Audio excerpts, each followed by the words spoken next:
Di para sahabat itu, kaum muslimin, yang terbayang bagi mereka itu adalah infak, yang terbayang bagi mereka adalah sebuah kebahagiaan, keselamatan di akhirat yang kekal dan abadi di sisi Allah tabaraka wa taala. Semua kita boleh klaim sekarang. Kamu cinta Nabi? Cinta Ustaz. Cinta Nabi? Cinta Ustaz. Termasuk saya. Cinta Nabi? Cinta. Dapat tahunya besok di akhirat. Maka apa kata Nabi sallallahu alaihi wasallam? Amalur rajuli biyadihi. Penghasilan yang terbaik adalah pekerjaan yang dilakukan oleh seseorang dengan tangannya sendiri. Wa kullu bai'in mabrur, dan setiap jual beli yang mabrur. Ini aktivitas ini membantu saya di akhirat atau akan menyulitkan saya di akhirat? Kalau seandainya perbuatan itu ternyata akan menyulitkan kita di akhirat kelak, tinggalkan perbuatan itu.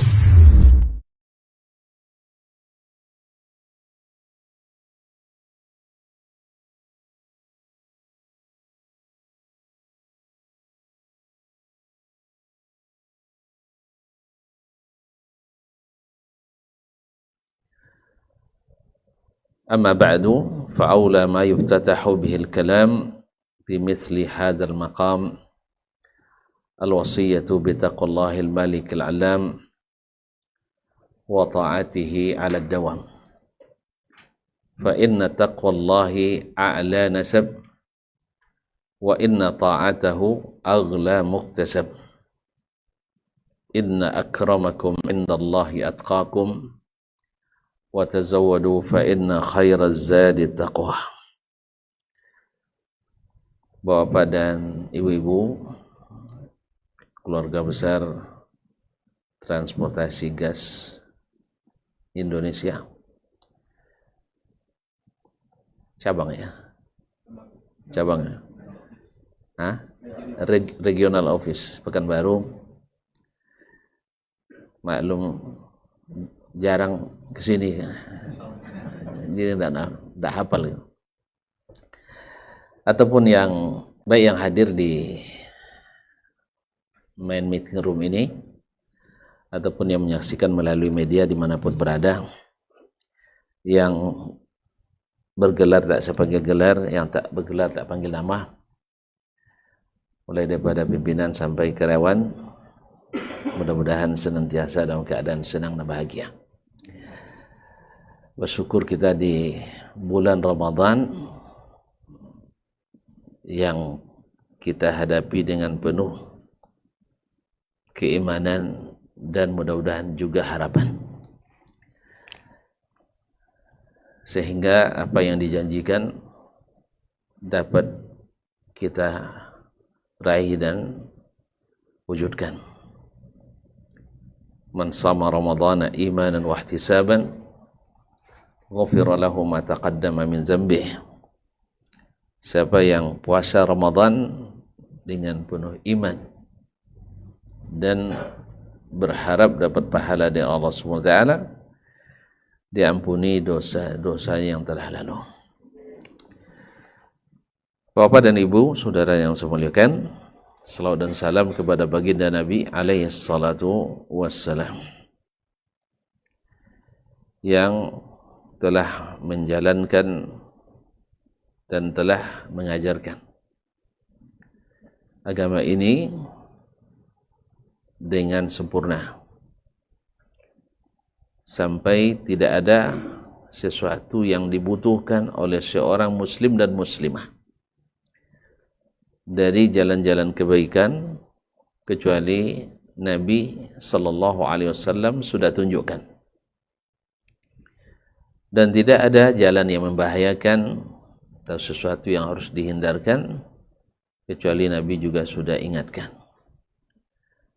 Berkata sahabat Nabi Abu Dzar Al-Ghifari atau Abu Ayyub Al-Ansari radhiyallahu ta'ala anhuma, ma mata Rasulullah sallallahu alaihi wasallam wa ma min ta'irin yatiru bi janahihi bis sama' illa wadallana alaihi atau illa wadallana fihi al-ilm alimahu man alimahu wa jahilahu man jahilah.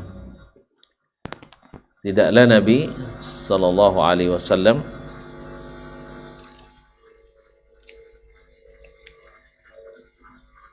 meninggal dunia atau diwafatkan kecuali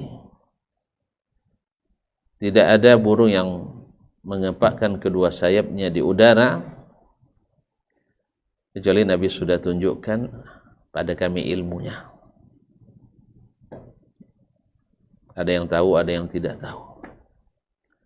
Artinya segala sesuatu, baik urusan dunia maupun urusan akhirat, Nabi SAW sudah memberikan keterangan dan hukum-hukumnya. Jadi apapun yang dihadapi oleh seorang muslim sepanjang zaman, seperti kata Imam Asy-Syafi'i rahimahullah, wa ma nazalat bihazil ummah nazilatun illa wa fi kitabillah wa fi sunani Rasulillah sallallahu alaihi wasallam sabilul huda fiha. Tak ada suatu masalah baru pun, kalau kita sebut masalah kontemporer ya, yang terjadi, Masya Allah ada peringatan. Nah, yang terjadi pada umat ini kecuali mesti dalam Al-Quran dan Sunnah ada jalan untuk memberikan solusinya. Nah, semakin kuat berpegangnya umat dengan keduanya, maka semakin besar peluang untuk mendapatkan solusi dari segala permasalahan. Maka kita dapatkan kaum muslimin, kaum muslimat yang dirahmati Allah Subhanahu wa taala,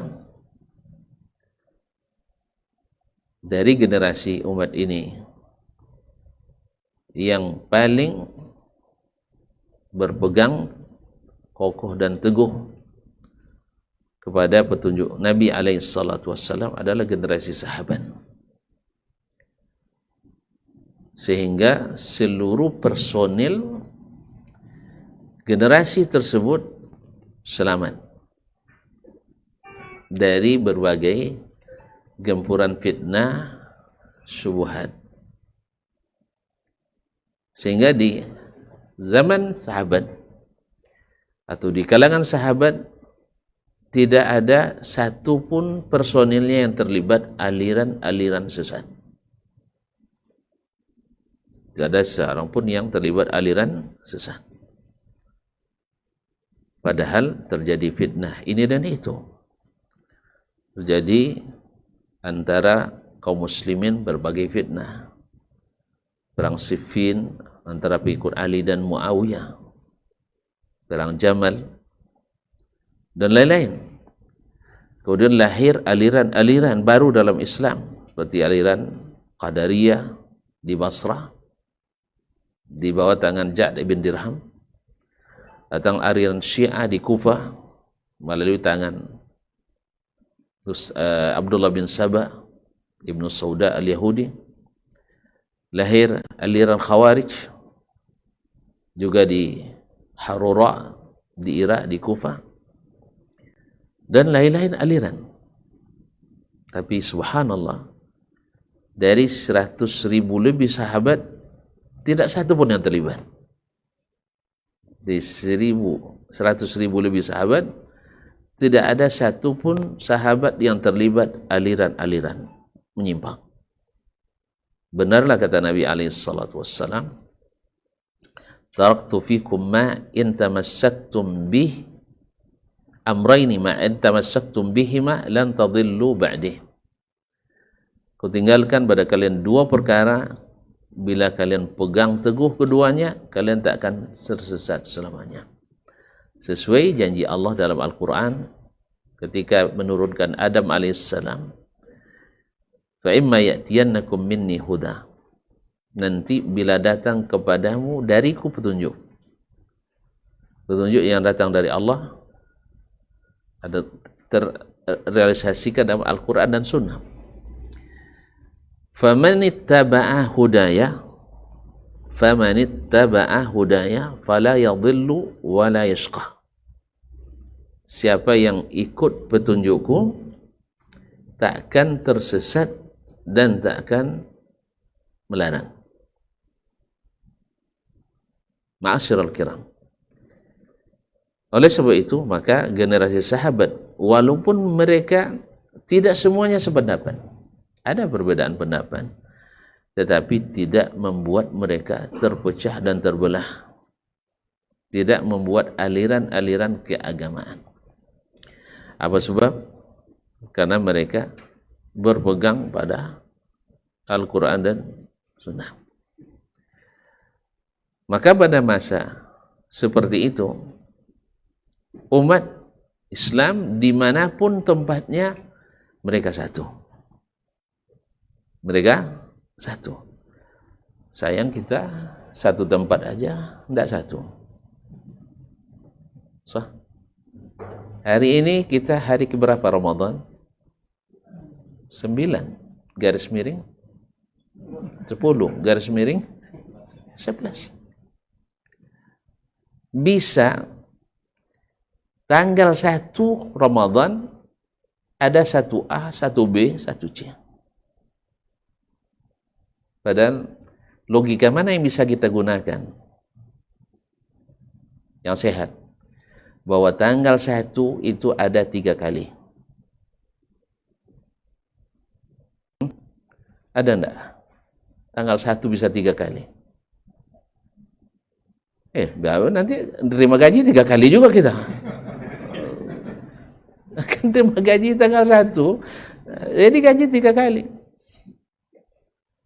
Dan mustahil, ma'asyiral kiram dirahmati Allah, mustahil ketiga-tiganya benar.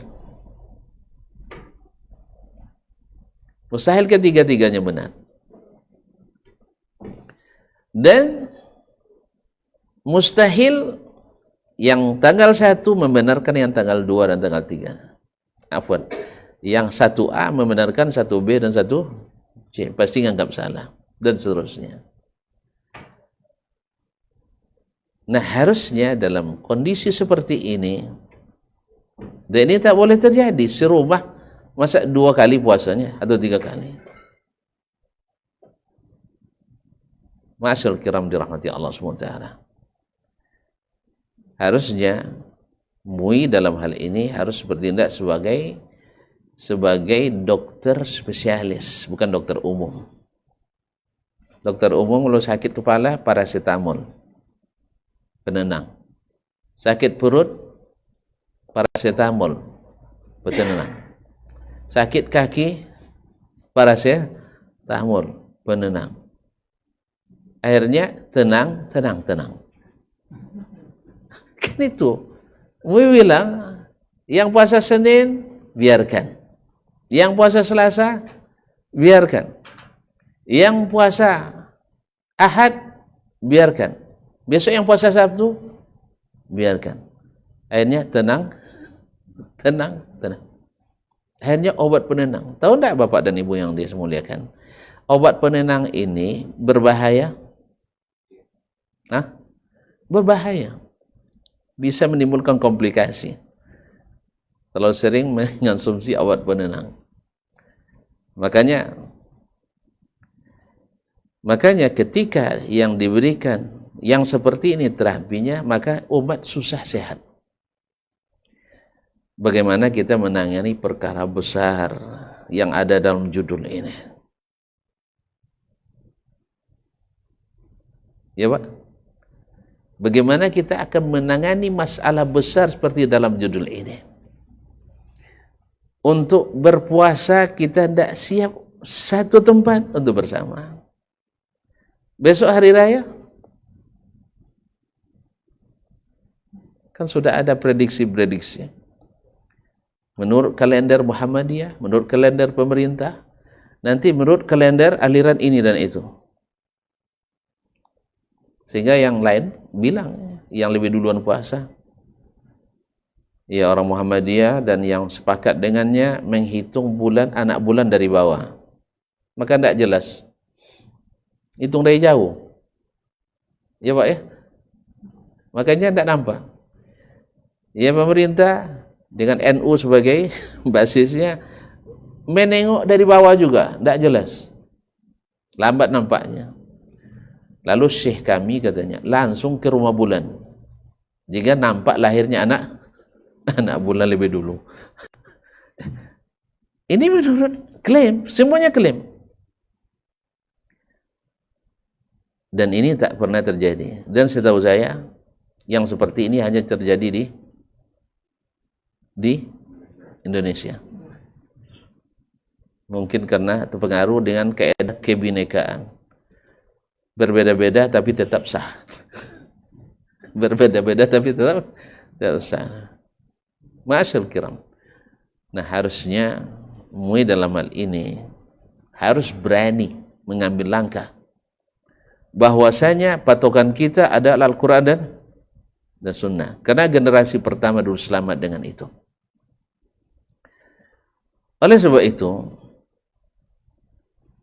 kenapa kita sangat mudah sekali untuk di kota-kota dipisah-pisah oleh musuh-musuh kita. Yang Allah yang menyebutnya, bukan kita. Allah menyebutkannya. Bahwasanya mereka wala yazaluna yuqatilunakum hatta yaruddukum an dinikum in istata'u. Mereka takkan pernah berhenti memerangi kalian sampai mereka sanggup untuk membalikkan kalian kepada dari agama kalian kepada kekufuran. Memerangi, tolong dicatat, tidak selamanya dengan senjata. Sebagaimana jihad juga tidak selamanya memakai senjata. Perang pemikiran lebih dahsyat daripada perang senjata.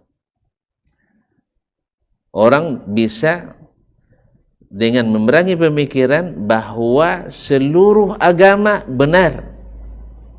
Seluruh pemeluk agama masuk surga. Sah? Kan ada sampai sebegitu orang.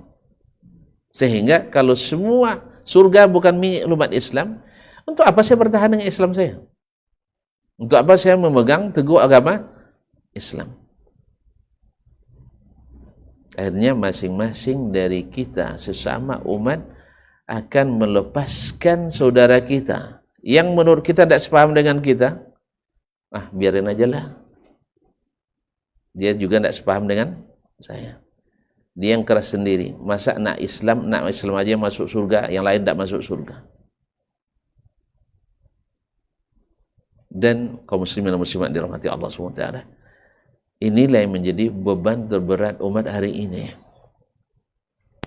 Sehingga ketika orang Yahudi melakukan apa yang mereka lakukan, kezaliman demi kezaliman yang terjadi di Gaza, Palestina, boleh dikatakan umat yang punya kekuasaan tak bisa menggunakannya. Justru yang bersemangat yang tidak punya kuasa. Sah? Sekarang mana yang lebih semangat di dunia Islam ini? Rakyatnya kah atau penguasanya?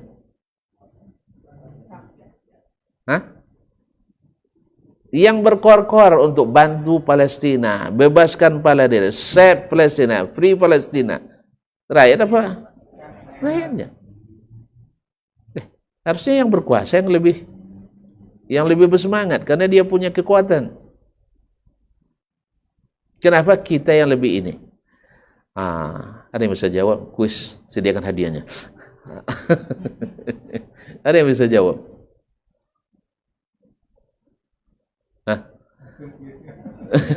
Langsung kuis. Ya, yang di Zoom juga silakan.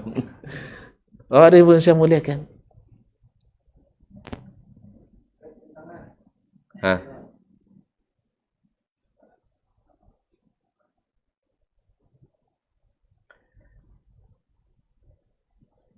Pas. Banyak kasus, banyak contoh dalam dunia. Dulu ketika Heraklius,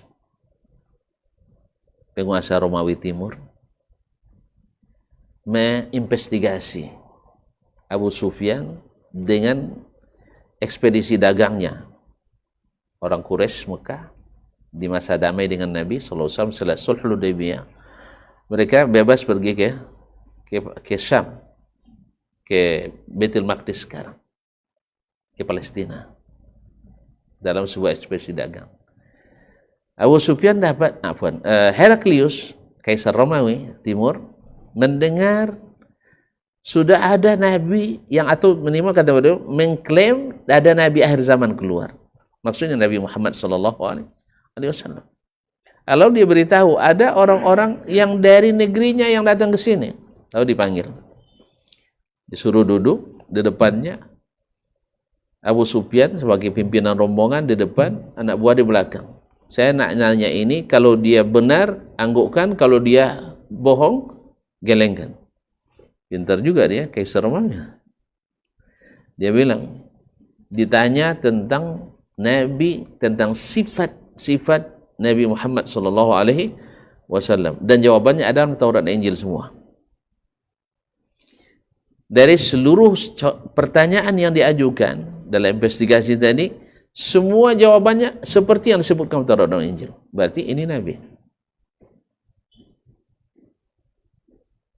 Lalu dia bilang, andainya benar yang kau katakan itu, maka dia akan memiliki tempat duduk, tempat berdiri saya ini. Dan andainya saya ada bersamanya, saya akan pasangkan sendalnya dan akan basuhkan kakinya. Berarti secara naluri, secara ilmu, dia sudah mengakui. Tapi ketika disampaikan ide itu kepada pemuka-pemuka agama, para punggawanya, mereka semua tidak menerima. Akhirnya takut hilang kekuasaannya. Jadi ada ketakutan hilangnya kekuasaan. Padahal kaum muslimin, kaum muslimat, umat Islam bukan sedikit hari ini. Cuman berserakan. Umat Islam bukan sedikit tapi berserak. Tidak mungkin sekarang, mohon maaf nih, tidak mungkin sekarang orang seperti dulu ketika ada seorang wanita dilecehkan, muslimah. Bayangkan kita, berapa banyak muslimah kita dilecehkan orang hari ini. Satu orang muslimah dilecehkan di Amuria, di perbatasan dengan Armenia sana. Jauh ya Armenia ya. Nah, lalu dia berseru, wa mu'tasimah, minta tolong, wahai mu'tasim, seorang khalifah Bani Abbas. Subhanallah, belum ada gelombang elektro yang digunakan, belum ada gadget, ada komunikasi, tapi cepat sampainya ke Baghdad.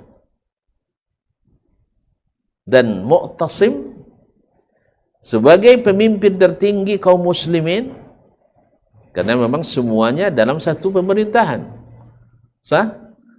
Kan semuanya dalam satu pemerintahan. Lalu dia bersumpah, demi Allah saya tidak akan junub sebelum saya menyelesaikan masalah ini.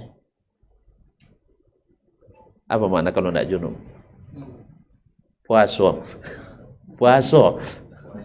Tahu puasa? Saya tidak akan mandi junub selama masalah ini tak selesai. Padahal cuma dilecehkan. Oh, ini darah ditumpahkan, daging tulang berserakan, orang kelaparan cari makan, ada pengintai dari kaum orang Yahudi, orang kelaparan, Pak, dikasih makan sambil cari makanan, ada yang snipernya. Nasallallahu alaihi wasallam. Ini tidak cuma leknya, tapi kehormatan muslim, kehormatan muslimah itu sangat tinggi nilainya. Sampai-sampai Nabi katakan, wallahi la zawalud dunya ahwanu 'ala Allahi min safki damil muslim. Demi Allah, habis dunia ini hancur semuanya, itu lebih ringan bagi Allah daripada tumpahnya darah seorang muslim. Dalam riwayat lain dikatakan, la naqdul ka'bati hajaran hajaran ahwanu 'ala Allahi min iraqati damin muslim. Sesungguhnya runtuhnya Ka'bah sehingga berderai batu-batunya lebih ringan bagi Allah daripada ditumpahkan darah seorang muslim. Tonton kalau sempat Ka'bah ditembak oleh rudal Israel hari ini, hancur. Kira-kira umat Islam bilang apa? Alhamdulillah gitu ya. Hah? Bangkit semuanya. Ya bangkit semuanya. Tapi yang penguasa saya tidak tahu nih. Yang jelas orang beriman, masyarakat akan bangkit. Mungkin lagi akan lebih kecewa lagi daripada kecewa gara-gara pengumuman KPU ini.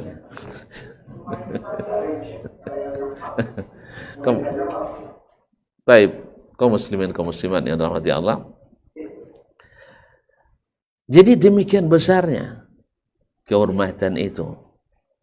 Bukan itu satu kaum muslimin, ini puluhan ribu.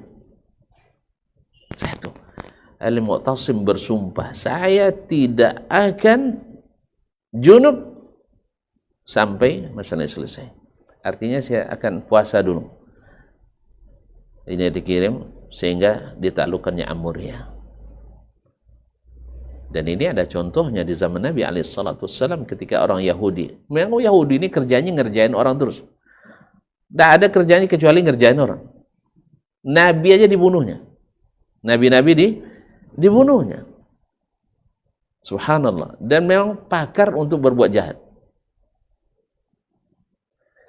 Nah, ketika kita waktu itu disatukan dengan Al-Quran dan Sunnah, bukan terpetak-petak dalam aliran-aliran yang tidak terhitung lagi. Indonesia berapa aliran sesat? Hah? Susah dihitung memang. Susah dihitung. Kalau MUI merilis tahun 2004, saya masih di Madinah, itu hanya 240 lebih. Iya, 10 tahun kemudian saya sudah di Indonesia, 2014. Saya tengok lagi, sudah 400 lebih. Itu yang mengembalikan formulir daftar ulang. Yang ngambil formulir tak balik-balik, banyak. Itu akibat apa tadi? Tadi saya katakan, selalu diberikan obat penenang.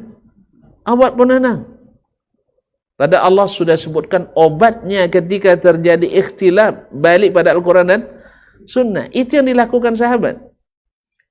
Ketika perang Siffin terjadi antara Ali dan Muawiyah, dari 35.000 sahabat yang disebut oleh Ibnu Hajar dalam Al-Isabah, yang terlibat hanya lebih kurang 35. Paling banyak 40. Dari 35.000. Berapa persen? Nah, itu pandai hitung persennya. Hah?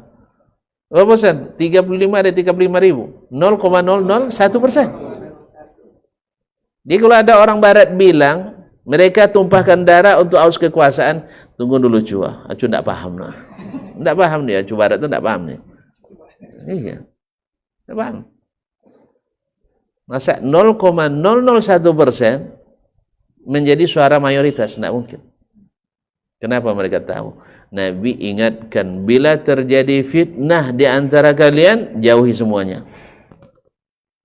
Itu yang 35 kenapa ikut Ustaz? Iya, pejabat. Itulah resiko jadi pejabat. Kadang salah masuk sampan kan? Seperti yang terjadi sekarang kan, salah masuk sampan. Itu bahasa diikuti. Kan paham kan? Ya, tentu lebih paham dari saya, aja nyinggung-nyinggung aja.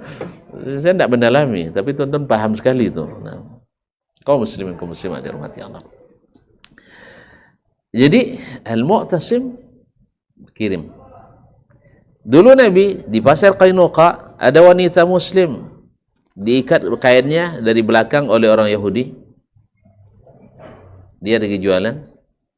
Sehingga ketika naik atau ketika berdiri tanggal kainnya. Akhirnya jadi barang olok-olokan bagi orang Yahudi. Melihat itu seorang muslim yang hadir pasar Qainuqa, itu orang penguasanya itu orang Yahudi. Pasarnya orang Yahudi waktu di Madinah. Lihat kaum muslim bagaimana toleransi yang diberikan oleh Nabi SAW. Mereka non-muslim berada di negeri muslim, menguasai pasar, dibiarkan. Karena memang pasar untuk orang yang aktif. Tetapi ketika mereka berkhianat, maka tidak ada tempat bagi pengkhianat. Maka Nabi SAW melihat itu, seorang muslim yang punya ghirah, melihat muslimah dilecehkan seperti itu, dia bangkit dan dibunuhnya orang Yahudi tadi karena melanggar perjanjian dengan Nabi SAW, melecehkan. Lalu Nabi SAW kerahkan pasukan untuk mengusir Bani Qainuqa dari Madinah. Pengkhianat tak punya tempat. Pengkhianat tak biasa diberi hormat. Buktinya selalu ketika diberikan selalu resolusi, dilanggar resolusi, lagi resolusi, sudah berapa ratus resolusi, tak ada satu pun dia taati. Cuman sayang kita tercerai-berai, tidak punya kekuatan untuk menekan. Kita karena selalu jadi ekor selalu diduduki, ekor selalu di belakang, ada ekor di depan. Enggak akan pernah di depan. Ekor selalu di belakang. Kalau sempat depan diamputasi. Jadi sampai hari ini, ya kita umat Islam dunia. Saya tidak bicara hanya di konteks kita di sini. Enggak.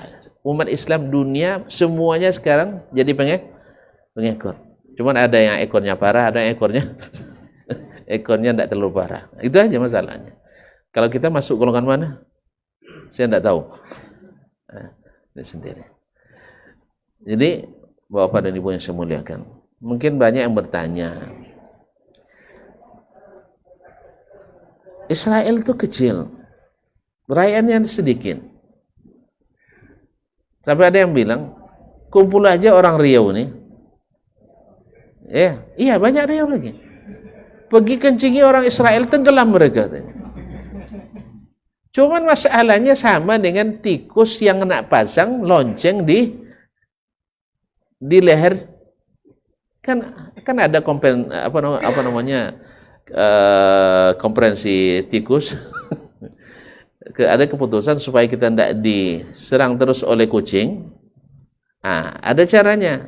Kita gantungkan lonceng di leher tikus. Sehingga ketika dia datang, tahu kita ada sembunyi itu lari. Setuju semuanya, aklamasi, setuju. Cuman pas aplikasi pelaksanaannya, siapa yang akan menggantungkan itu? Siapa yang akan menggantungkan lonceng di leher tikus tadi? Itu bayang tuh. Ada yang berani maju? Ada yang berani maju? Kamulah katanya. Jangan saya lah. Kamulah. Saya di belakang aja. Semua mau di belakang. Akhirnya apa yang terjadi? Masing-masing menuding. Kamu harusnya bisa, tapi kenapa tidak mau? Kamu kan juga. Kamu punya kekuatan, kenapa tidak mau? Akhirnya main tolak-tolakan. Itu yang terjadi kita dengan di Gaza itu. Mereka diserang, mereka dikepung dengan segenap jenis senjata modern. Malam tak berlistrik. Waktu makan tak ada makanan, sakit tak ada obat-obatan. Apa yang bisa kita buat? Paling mengecam. Mengecam.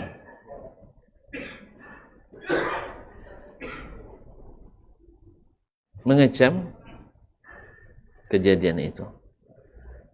Kemudian membantu dengan bahan-bahan makanan dan logistik. Lalu yang lebih parahnya adalah saling menyalahkan. Yang lebih parahnya adalah saling menyalahkan. Seharusnya negara si fulan harus menyerang Israel, sah? Nah, kalimat harus ini dari mana keluarnya? Antum ahli strategi perang? Tidak juga, sah?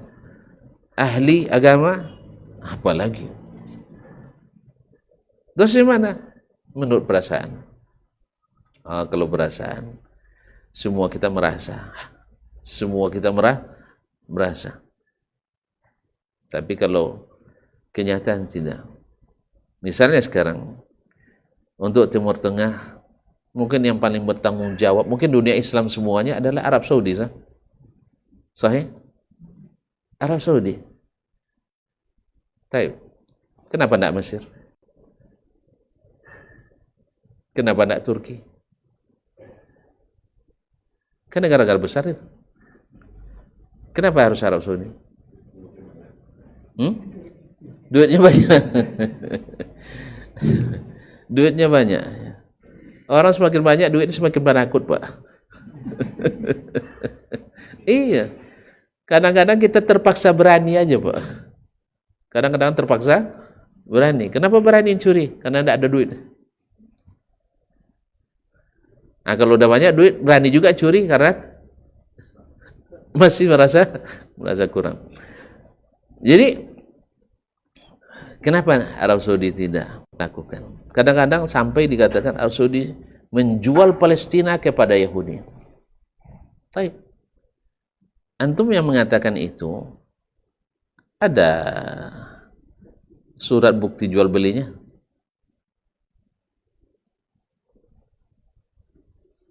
Ada bukti jual belinya?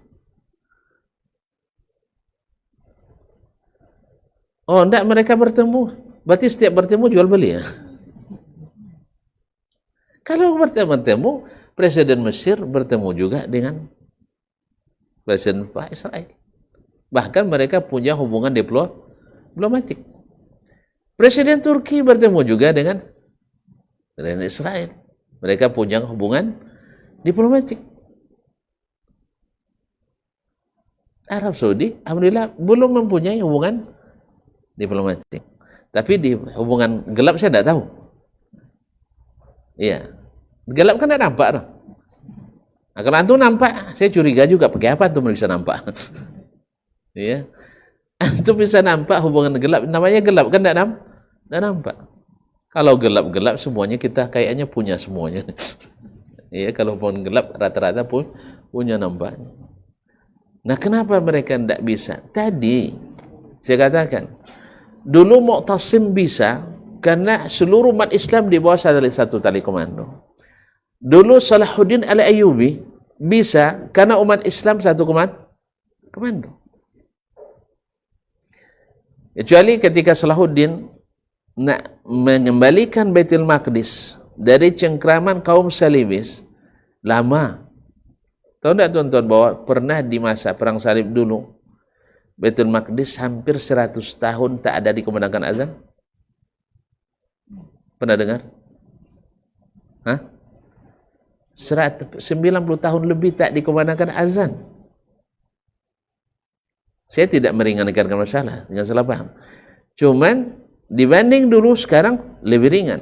Baitul Maqdis pernah disiram dengan darah warga sivil dalam perang salib dengan 800.000 orang yang dibunuh dalam kota. Sampai onggokan jenazah di kota Baitul Maqdis lebih tinggi dari rumah.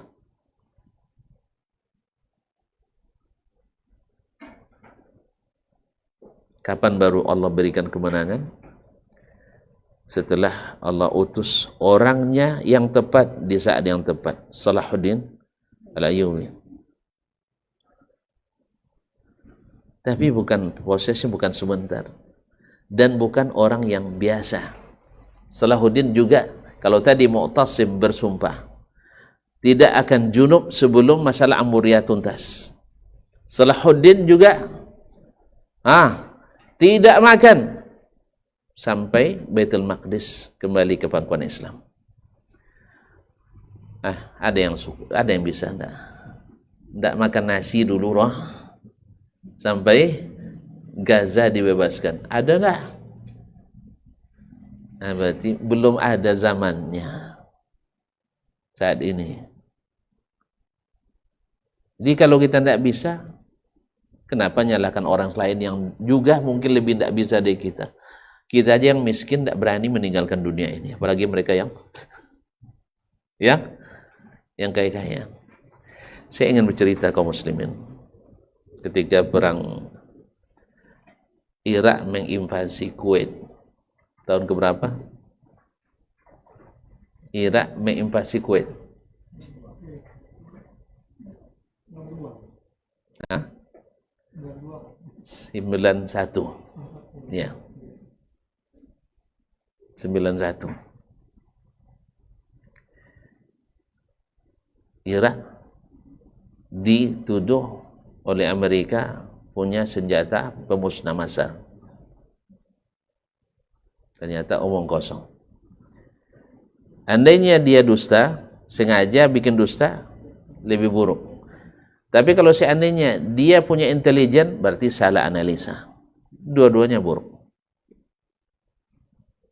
Tapi yang sebenarnya ada yang lebih besar skenario yang saya inginkan.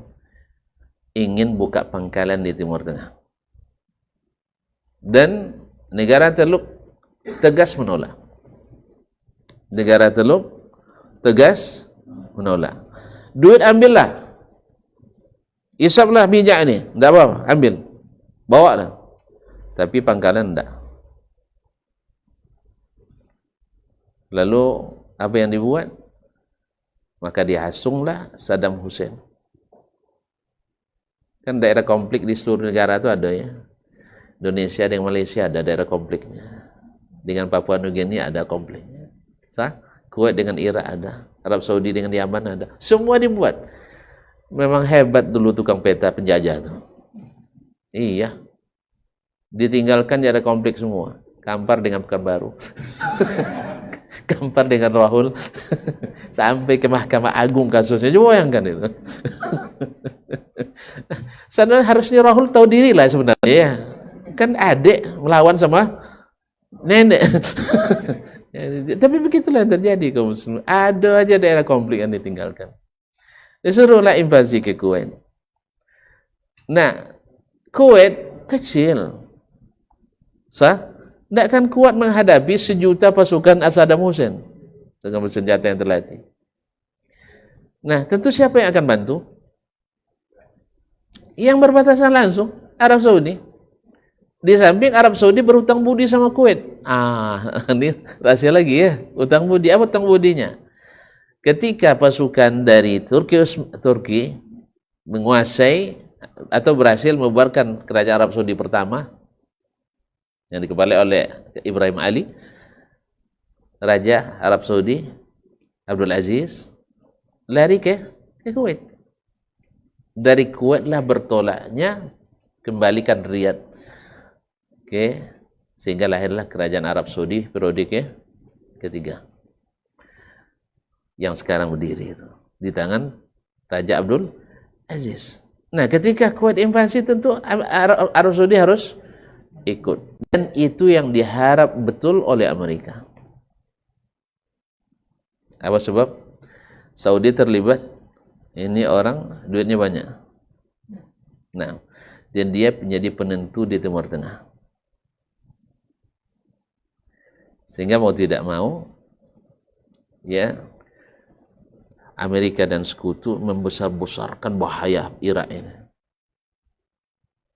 Kalian Arab Saudi, Kuwait takkan kuat melawan sendiri. Nah, apa yang terjadi kaum muslimin? Menurut tuan-tuan, apa yang akan dilakukan oleh Raja Fahad waktu itu? Ngemis ke Amerika? Tidak perlu ngemis. Amerika sudah menawarkan. Cuman Raja Fahad tahan. Mana tahu penguasa muslim dunia mau untuk membantu, minimal jadi penengah, membujuk Saddam. Subhanallah. Beliau menelpon, menghubungi 29 negara muslim. Menurut tuan-tuan berapa orang yang siap membantu? Berapa yang tidak?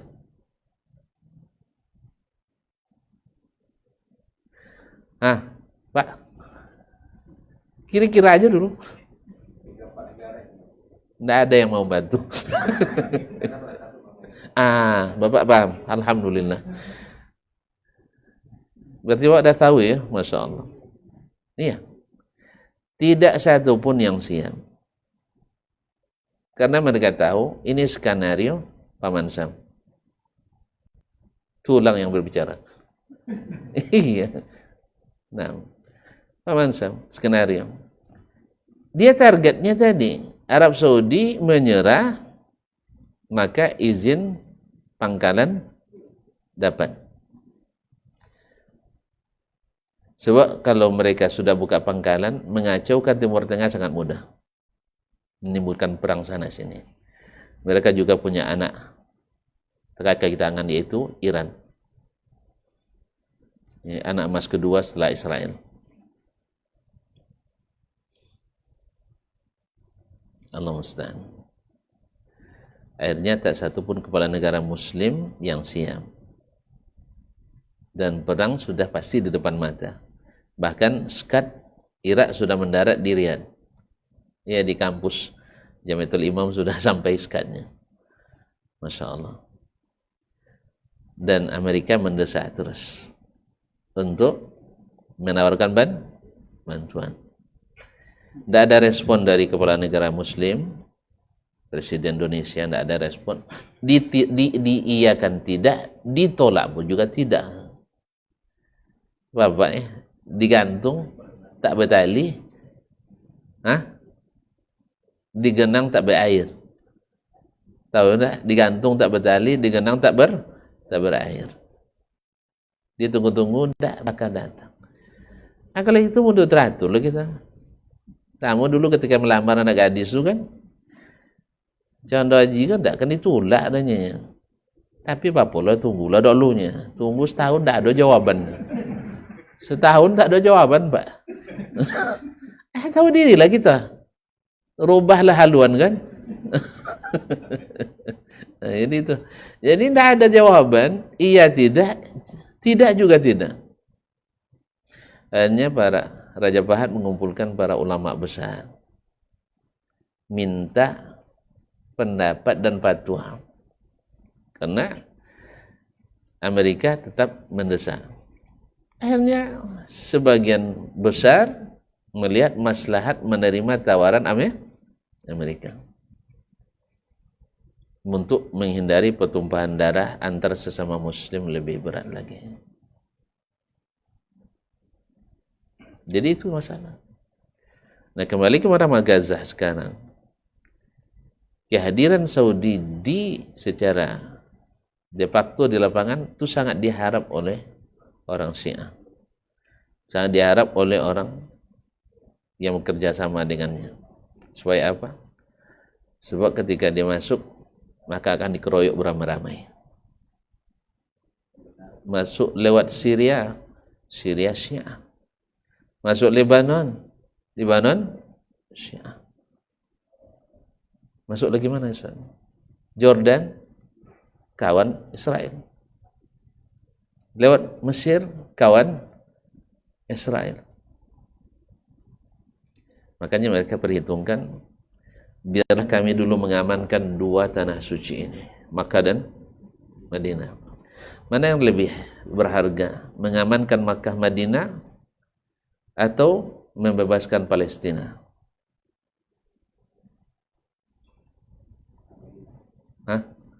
Saya ulang kembali, ini kuis juga. Mana yang lebih perlu? Tetap menjaga keamanan Makkah dan Madinah, jangan sampai lepas, atau ya mengurus Bait Al-Aqsa atau Baitul Maqdis atau Palestina. Mana yang lebih berharga?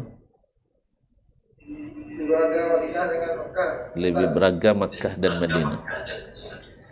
Lebih berharga Makkah dan Madinah. Karena tuan-tuan harus tahu sejarah orang Syiah pernah menyetop haji 35 tahun di abad ketiga dan keempat Hijriah. Mereka membunuh jemaah yang sedang umrah, 30.000 orang sedang ihram. Bangkai ini masukkan ke sumur Zamzam. Sehingga tak ada haji ke Mekah lebih dari 35 tahun.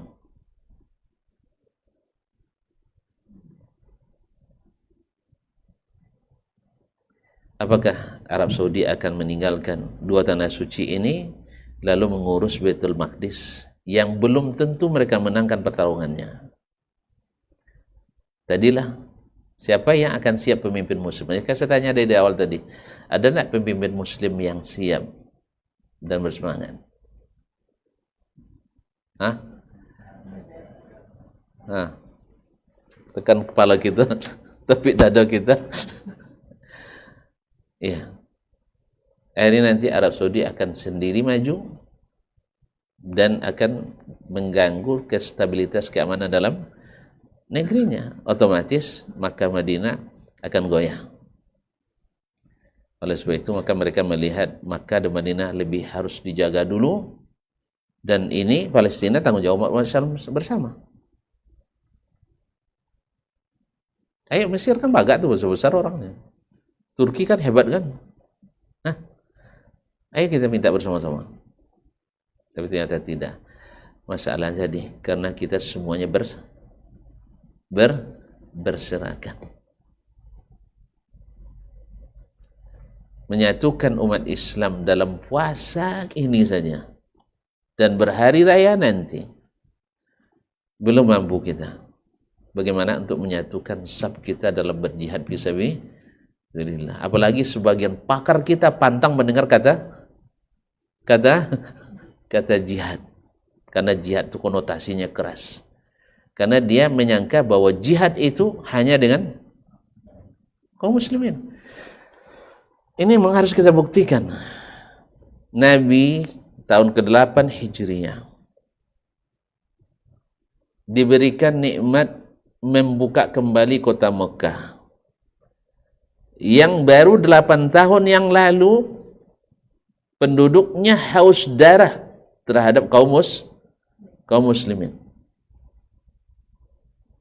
Jelas berapa banyak sahabat yang tewas di tanah suci yang masuk Islam. Bahkan yang pergi hijrah pun banyak yang tewas tidak jadi sampai dicari. Bahkan Nabi disembarakan bersama sahabat Abu Bakar, satu kepala nilai 100 ekor onta, hidup atau mati. Itu yang on target. Tapi setelah 8 tahun Nabi SAW balik, itu bukan itu saja kaum muslimin, diserang di Badar, diserang di Uhud, kemudian di perang Ahzab terakhir, perang Khandaq.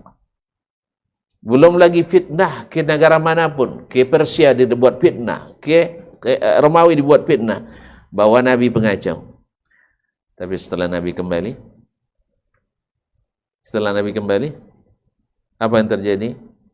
Ini jihad itu, ini jihad. Supaya kita paham jihad itu seperti apa. Ini jihad. Nabi SAW setelah Nabi umumkan, siapa yang tetap di rumahnya aman, siapa yang masuk Masjidil Haram aman, siapa yang masuk rumah Abu Sufyan aman, sehingga tidak ada darah yang tumpah. Nabi pesankan tidak boleh membunuh kecuali mereka yang melawan dengan senjata, kecuali Abdullah bin Khattal yang sudah Nabi halalkan darahnya, sekalipun bergayut di kain Ka'bah dia harus dibunuh, karena sudah keluar hukum Allah dan Rasul tentang dia. Kaum muslimin, kira-kira kalau tuan-tuan yang dapat kemenangan seperti ini, Pak, apa katanya? Ma tadhunnuna anni fa'ilun bikum. Menurut kalian apa yang akan saya lakukan pada kalian? Jawaban mereka, akhun karim, ibnu akhin karim. Saudara mulia, anak saudara kami yang mulia. Masya Allah, sekarang baru ngakunya. Tapi betul, Nabi bilang, izhabu fa antum mutlaqa, pergilah kalian semuanya bebas. Itu kan Nabi, Ustaz. Selain Nabi, itu kan Nabi, Ustaz. Selain Nabi, lihat sahabatnya Umar ketika menaklukkan Baitul Maqdis juga seperti itu. Tidak ada darah yang tumpah di tanah tersebut kecuali yang memerangi. Kemudian, itu kan sahabat. Kita kan banyak debatnya kan. Itu kan sahabat. Yang lain, ketika Muhammad Al-Fatih menaklukkan Konstantinopel,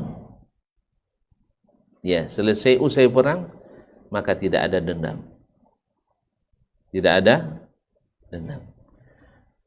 Kemudian ketika Salahuddin Al-Ayyubi, yang tadi, ya, darah tumpah di 800.000 di Baitul Maqdis. Terbayang loh, 800.000. Banyaknya. Dan itu masih tersimpan dalam syair-syair pujangga mereka. Masih tersimpan di Vatikan hari ini. Tulisan itu. Mereka bangga kuda-kuda perangnya berenang di lautan darah kaum muslimin. Penyairnya. Bangga. Dan mereka kirim surat ke Vatikan sana bahwa kami sudah taklukkan Baitul Maqdis. Dan ini kuda-kuda kami berenang darah kaum muslimin, warga sipil, bukan kaum yang bersenjata. Tapi setelah Salahuddin Al-Ayyubi kembali ke Baitul Maqdis, dia ingat pesan Nabi bahwa tidak boleh memerangi yang tidak bersenjata. Maka tak ada setetes pun darah yang tumpah di Baitul Maqdis. Beda jauh. Ini jihad Islam. Bahkan ada kisah yang lebih aneh lagi, Bapak dan Ibu yang saya muliakan. Ya, ini memerlukan jiwa yang sangat besar sekali. Ketika Lionheart, pemimpin perang salib terbesar, kan banyak pemimpinnya berganti-ganti, yang terbesar, dan itu pula yang berhadapan dengan Salahuddin Ayyubi. Dia sakit keras. Dan Salahuddin adalah seorang tabib. Jadi bukan berangan, dia tabib baik, spesialis. Kalau dia tawarkan jadi tabib terang-terangan, pasti tidak akan diterima. Sah? Ya, musuh buyutan, curiga. Akhirnya dengan keberanian, ini orang-orang berani yang bisa nyusun. Dengan keberanian yang luar biasa, Salahuddin buktikan bahwa jiwa kemanusiaan itu dijunjung tinggi dalam Islam. Orang sakit diobati, walaupun musuh bebuyutan. Orang luka tidak boleh diserang walaupun musuh bebuyutan. Orang yang sudah menyerah tak boleh dibunuh karena ini aturan syariat kita. Akhirnya Salahuddin menyamar sebagai orang kampung yang pandai mengobati sampai sembuh pemimpin perang salib itu. Setelah sembuh baru dia buka jati dirinya di depan orang tuh. Berani tuh. Di depan orang tuh. Dia sendiri. Dia bilang, ya, tahu enggak kamu siapa saya? Kata Lionheart, saya enggak tahu. Kalau dibuka mukanya, ini orang yang paling kamu cari, Salahuddin Al-Ayyubi. Orang-orang hebat tuh, walaupun orang kafir kadang juga menghargai kejujurannya. Akhirnya sampai jumpa kembali di medan perang. Jadi begitu kaum muslimin. Jadi Salahuddin bukan orang Islam secara umum, bukan haus darah. Demikian juga ketika Baghdad kembali kepada pangkuan Islam, terjadi di Spanyol. Ketika umat Islam dikeluarkan, tadilah tidak ada pilihan kedua, murtad atau dibunuh. Murtad atau dibunuh, tidak ada pilihan lain. Keluarkan Islam atau dibunuh. Itu yang terjadi. Makanya orang-orang itu punya pandangan terhadap jihad itu sebagai sadis. Karena memang mereka orang sadis. Ada dengar tuan-tuan cerita tentang Kolosium? Kolosium. Di Romawi kuno dulu. Masih ada sekarang peninggalan sejarahnya. Yaitu tempat stadion besar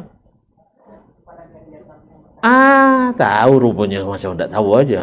Nah, jadi para tawanan orang yang di penjara nanti jadi tontonan, dilepas untuk menghadapi singa-singa lapar, dicabik-cabik, serigala-serigala lapar. Itu tontonan mereka. Gimana harap belas kasihan dari orang-orang seperti ini? Makanya ketika mereka mengira kita umat Islam juga panjangan yang sama. Seperti kata pepatah Arab, iza sa'a fi'lul mar'i sa'at zununuhu. Padahal Islam tidak. Islam itu li'ila'i kalimatillah, meninggalkan kalimat Allah, bukan untuk melenyapkan umat manusia. Makanya orang kafir dalam Islam itu terbagi 4. Masih ingat ya? Kaji tahun lalu. Kafir zimmi, mu'ahad, musta'man, ini tiga-tiganya haram untuk diganggu. Bukan untuk dibunuh aja, haram untuk diganggu. Yang keempat baru harbi, yang memerangi. Masa orang memerangi kita? Jangan tembak saya ya, jangan, tidak bisa. Orang bawa senapang, orang bawa tombak, orang bawa pedang, masa kita? Ya harus bersiap untuk itu. Jadi kembali ke masalah Gaza ini, Masya Allah, tabarakallah, kaum muslimin muslimat. Pertama, dia adalah saudara kita. Itu tidak bisa kita lepaskan. Oh, dia orang Arab kayak orang Ajam. Tidak. Innamal mu'minuna ikhwah. Yang kedua, Gaza telah memberi pelajaran pada kita bahwa dengan iman dan tauhid, walaupun tak dibantu oleh orang lain, mereka tetap bisa bertahan. Ya, Allah lebih tahu caranya. Ketika kita hamba-hambanya tidak kuasa, atau penguasa yang tidak menggunakan kuasa, ya Allah berikan cara. Yang ketiga, bagi mereka jihad ini adalah fardu ain, karena negerinya diserang. Bagi kita, membantunya sebenarnya adalah wajib. Kalau bisa dengan turun ke lapangan, bagus. Cuman kita tidak ada izinnya. Ya Pak? Ada yang bisa jamin besok berangkat, Ahmad nih, selesai perang, boleh balik lagi sini? Ada? Jangan sudah diacap keningnya teroris. Kita stigma teroris, auzubillah. Kadang-kadang, mohon maaf ya kalau saya boleh berpendapat ya, kalau boleh berpendapat ini. Indonesia ini bukan teroris yang banyak, hantu yang banyak. Makanya film hantu banyak di Indonesia. Iya, segala jenis hantu ada di Indonesia. Iya, seluruh film-film kita banyak film hantu. Yang banyak teroris itu di Eropa. Makanya filmnya banyak film teror. Film teror. Cuman kita karena sering nonton film Eropa, akhirnya banyak pula yang ingin jadi teroris. Kalau orang belajar Islam masa jadi teroris, mana ada? Kecuali dia belajar dari orang yang tidak paham Islam. Yang tidak paham Islam iyalah, dia tidak tahu membedakan kafir itu satu macam semuanya. Ya, yang kedua, asal dibenci wajib dihabisi. Mana ada pula yang benci harus dihabisi? Orang bikin durhaka, orang mencuri, benci tidak sama kita? Kita benci tidak? Kita benci kan? Tapi harus dihabisi. Nah, itu makanya ada mencuri ayam, hilang nyawanya gara-gara itu. Salah kita. Kita benci tidak harus dihabisi. Sama juga, kalau kita cinta tidak mesti memiliki. Artinya kita mencintai muslim, muslimah, apa harus kita miliki semua? Kan tidak juga. Dia sudah istri orang juga kadang. Nah, jadi cinta, benci itu masalah hati. Tidak mungkin saya mencintai pendosa. Mungkin saya mencintai pendosa. Ini pendusta, sayang sama dia? Tidak mungkin. Ini penipu? Tidak. ini bezina, nauzubillah, ini minum khamar, tidak mungkin saya cintai. Taib. Sekarang pertanyaannya, mana yang lebih besar? Dosa minum khamar, dosa konsumsi narkoba, bahkan bandar narkoba. Mana yang lebih besar dosa daripada orang syirik? Dosa syirik. Mana yang lebih besar dosa daripada orang kafir? Orang kafir. Maka kalau saya boleh membenci orang mencuri, saya boleh membenci orang berzina, saya boleh membenci orang korupsi, yang dosanya tidak sampai sedosa besar dosa kafir, tentu orang kafir lebih saya benci. Cuman benci tak boleh menzalimi. Makanya jangan disatroni apanya gudangnya. Tidak ada Islam merekomendasikan itu. Tidak ada Islam merekomendasikan mengambil barang orang kafir tanpa izinnya. Tidak ada. Kecuali dalam peperangan. Peperangan ya dihalalkan. Tapi kalau dalam kondisi tidak perang, tadi saya katakan ada zimmi, ada musta'man, ada mu'ahad. Jadi bagi orang Palestina, jihad melawan Yahudi baginya wajib. Dan bagi kita yang kuasa membantu, wajib membantu. Banyak yang kita bisa buat yang berkuasa dengan lobby-lobby politiknya. Karena tidak juga bisa turun bawa senjata kan. Ya, karena berhadapan, karena masih anak emas juga. Nah, kaum muslimin dan muslimat dirahmati Allah SWT. Dan yang tak boleh diremehkan sama sekali adalah membantu mereka dengan doa. Membantu mereka dengan doa. Sebab doa itu, kaum muslimin muslimat, kalau dikabulkan Allah, ia bisa merubah satu negeri dari beriman, dari kafir menjadi beriman.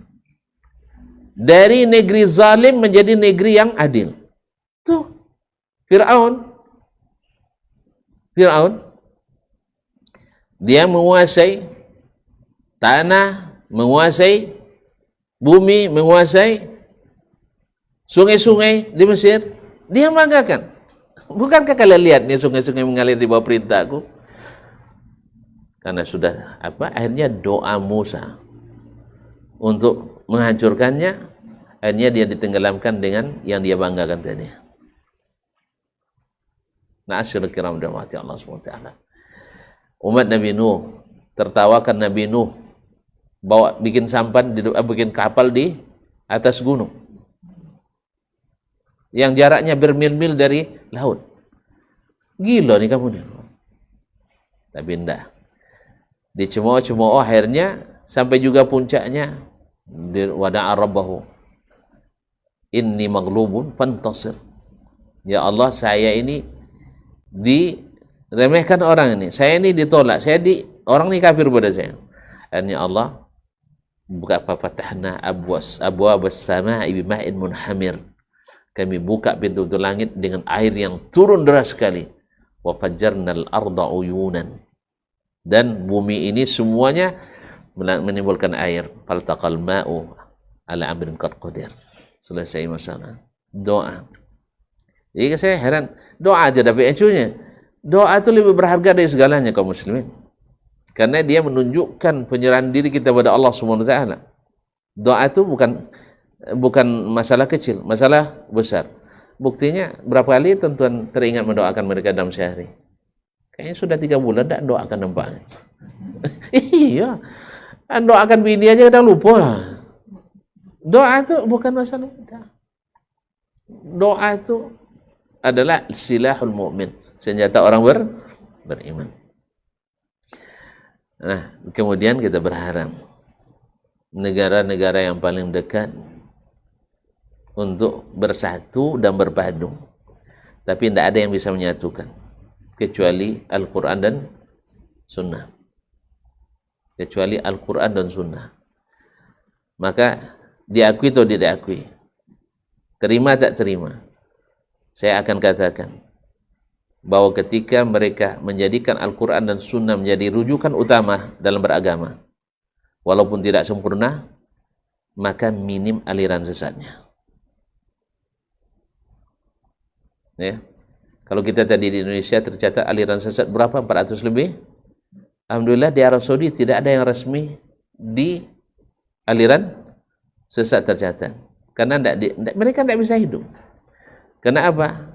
Karena dasarnya, indikatornya jelas. Ini Al-Quran, ini Sunnah. Kalau kita pakai perasaan semuanya. Kalau perasaan tadilah, tidak enak menyalahkan. Kalau itu lanjutlah. Tidak enak menyalahkan, ini lanjutlah. Akhirnya setiap hari lahir aliran-aliran baru. Yang payah kadangnya ini orang punya titel bicara agama, padahal titelnya bukan dalam masalah agama. Kadang ngaco-ngaco kadang, tapi banyak juga yang mengikutinya. Ya karena gitu tingkat, karena agama tidak boleh terlalu serius, tidak boleh terlalu serius. Akhirnya ini yang terjadi. Jadi hasil kaum muslimin dan muslimat dirahmati Allah, banyak pelajaran kita ambil daripada peristiwa Gaza tadi, bahwa satu tadi, bahwa kekuatan yang Allah berikan lebih diandalkan tadi. Walaupun tak ada yang bantu, tapi mereka tetap bisa bertahan hidup.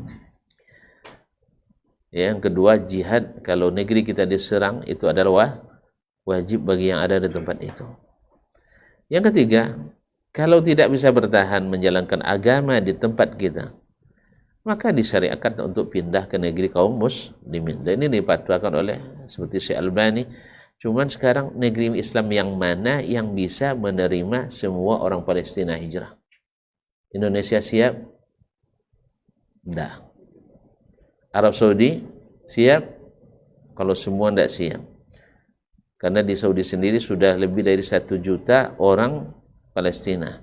Bukan di kampung pengungsian, tapi berbaur dengan masyarakat. Ya, berbaur dengan masyarakatnya. Bahkan di antara mereka ada yang sudah jadi pengusaha besar. Ya, pengusaha besar. Nah, dan ada yang jadi guru dan sebagainya. Baik. Untuk hijrah ke negeri mana secara perorangan individu mungkin. Tapi kalau semuanya di eksodus untuk hijrah, kemana tempat hijrahnya? Walaupun fatwanya bisa benar, bisa salah, tapi untuk aplikasinya nampaknya tidak memungkinkan untuk saat ini. Untuk saat ini. Ya mungkin dia mengambil dari Nabi SAW tidak bisa menjalankan agama di Mekah. Maka diwajibkan hijrah ke Madinah. Hijrah ke Madinah itu wajib, bukan pilihan, wajib. Siapa yang beriman wajib hijrah. Jadi hijrah ke Madinah sampai Fathu Makkah. Sampai Makkah kembali dikuasai oleh kaum muslim, maka kata Nabi, la hijrata ba'dal fathi. Baik, gimana kita nak membantu? Maka mesti kita bersatu. Apa yang bisa membuat kita bersatu? Yang dulu Nabi dengannya membuat umat bersatu. Mesti kita selamat dari jalan-jalan yang sesat dengan apa? Dengan berpegang teguh kepada Al-Quran dan Sunnah Nabi SAW. Berat? Iya, tapi ringan bagi orang yang Allah ringankan untuknya. Walhamdulillah. Oke, sampai di sini. Sudah masuk waktu asar? Belum. Kalau gitu kita sambung lagi. Ya, ada tanya jawab silakan. Tapi jangan yang sulit-sulit lah ya. Soalnya nanti kalau yang sulit saya balas pula yang lebih sulit. Time. Terima kasih. Wassalamualaikum warahmatullahi wabarakatuh. Waalaikumsalam.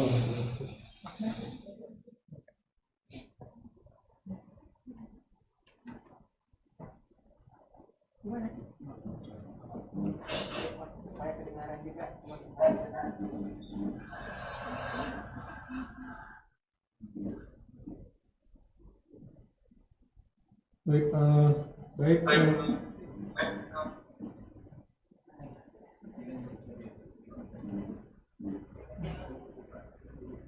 Ya, baiklah rekan-rekan semua. Jadi memang topik kita ini memang adalah out of the box lah begitu ya, Ustaz ya. Yeah. Memang di luar dari tematik daripada bulan Ramadan.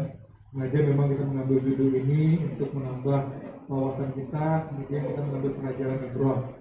Jadi pada kesempatan ini kita berikutnya akan memberikan kesempatan kepada rekan-rekan untuk bertanya. Mungkin apa mungkin yang dirasakan oleh mereka, tapi kita mempunyai perasaan ya indah prihatin sekali ya dengan saudara kita yang berada di Palestina.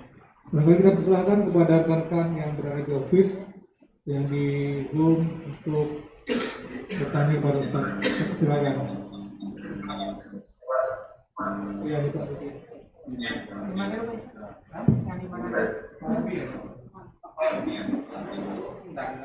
Baik, Assalamualaikum warahmatullahi wabarakatuh. Waalaikumsalam warahmatullahi wabarakatuh. Sore Pak Ustaz. Sore. Tadi saya mendengar dari paparan Pak Ustaz tadi, saya cukup terkait dengan ada 1 hari 3 tanggal. Jadi tanggal 1 ada 3 hari gitu ya. Jadi itu agak sedikit mengusik kita gitu. Nah, fokusnya itu kepada masalah penentuan, ya contohnya aja penentuan untuk satu Ramadan. Iya. Nah, saya memang tidak begitu memahami. Pasti ada salah satu yang 3 tadi itu masak-masaknya Pak Ustaz ya. Nah, apabila terjadi perbedaan, kita kembali ke Al-Quran dan Sunnah. nah itu tuh memang ada tuh Pak Ustaz, yang 3 tadi itu di Al-Quran, satu yang pernah ada tuh Pak Ustaz. Mungkin itu Pak Ustaz. Dan satu lagi mungkin contoh-contoh lain kalau ada yang berbeda-beda pendapat terkait dengan hal-hal yang di agama kita gitu. Nah memang ada di Al-Quran itu dibuktikan itu satu yang benar gitu. Mungkin itu Pak Ustaz. Terima kasih. Assalamualaikum warahmatullahi wabarakatuh. Wassalamualaikum warahmatullahi wabarakatuh. Langsung? Ya. Terima kasih pertanyaan yang disampaikan oleh Bapak. Siapa tadi? Pak Rudi, jazakallah khairan. Kenapa kok bisa terjadi tanggal 1 3 hari? Ini jelas tidak masuk akal. Tetapi kenapa masing-masing harus minta pengakuan yang lain? Padahal pasti ada yang salah. Nah, apakah kita tidak mungkin mengetahui mana yang salah dan mana yang benar? Kata Imam Asy-Syafi'i rahimahullah, kalau orang berilmu, dia tahu. Tapi orang yang tidak berilmu, pasti baginya syubhat. Baginya itu meragukan. Nah, sekarang masing-masing mengklaim ilmu. Satu, ilmu bisa terbang ke bulan, sehingga langsung ke rumah bulan, nampak lahir anak bulan. Klaim lagi. Yang kedua, mengaku juga punya ilmu, yaitu ilmu astronomi, ilmu hisab, ilmu falak. Juga tidak mau kalah dengan ego akademisnya. Kamu kira ilmu ini ilmu sembarangan? Sah? Dan yang lain juga mengklaim ada ilmu, yaitu ilmu melihat hilal. Nah, di antara ketiga klaim ini mungkin tidak ditentukan mana yang benar, mana yang salah. Tidak bisa. Yang menggeleng berarti tidak punya ilmu. Nah, Nabi SAW, Allah SWT mengatakan, فَإِنْ تَنَازَعْتُمْ بِشَيْءٍ فَرُدُّوهُ إِلَى اللَّهِ وَالرَّسُولِ. Bila kalian berselisih, kan tolak menolak nih, menurut yang hisab dia yang benar, menurut yang ru'yatul hilal dia yang benar, menurut yang langsung pergi ke atas dia yang benar, sah? Maka cara yang ditunjukkan oleh Allah dan Rasul sallallahu alaihi wasallam, karena otoritas agama ada pada Allah, ada pada Rasul. Ulama tidak punya otoritas merubah agama. Dia hanya punya otoritas menyampaikan. Kalau Ibnu Qayyim menyebut tauqi anillah, menandatangani atas nama Allah. Adapun berbuat sesuatu tanpa bukti dari Allah tidak boleh. Nah, sekarang yang menggunakan ilmu hisab, dari mana dalilnya? Apa dasarnya? Mereka mendasarkan pada hadis inna ummatun ummiyah. Kami adalah umat yang ummi. Umat ummi itu apa? Nisbat kepada dalam bahasa Arab adalah ibu. Artinya kita ini seperti waktu dilahirkan ibu kita, tidak pandai bercakap, tidak pandai nulis, tidak pandai baca, tidak pandai menulis. Maka disebut ummatun ummiyah. La naktub, tidak bisa membaca, menulis, wala naqra, tidak bisa membaca, wala nahsib, dan tidak pandai ilmu hisab. Nah, hadis ini menurut ulama-ulama as-salaf dulu, para ulama menjadikan dalil untuk mengeliminasi penggunaan hisab dalam menentukan awal bulan. Sebab Nabi menafikan kita tidak pandai hisab. Berarti tidak dipakai hisab dalam menentukan bulan. Sebab kelanjutan hadisnya asy-syahru hakaza, ya, Nabi menggambarkan jarinya, asy-syahru hakaza wa hakaza wa hakaza, sebulan tu begini 30. Kemudian yang kedua hakaza wa hakaza, kemudian tinggal 29. Berarti bulan qamariyah antara 29 dan 30 hari. Lalu dilanjutkannya, fala tasumu hatta tarawhu. Jangan puasa sampai kalian melihatnya.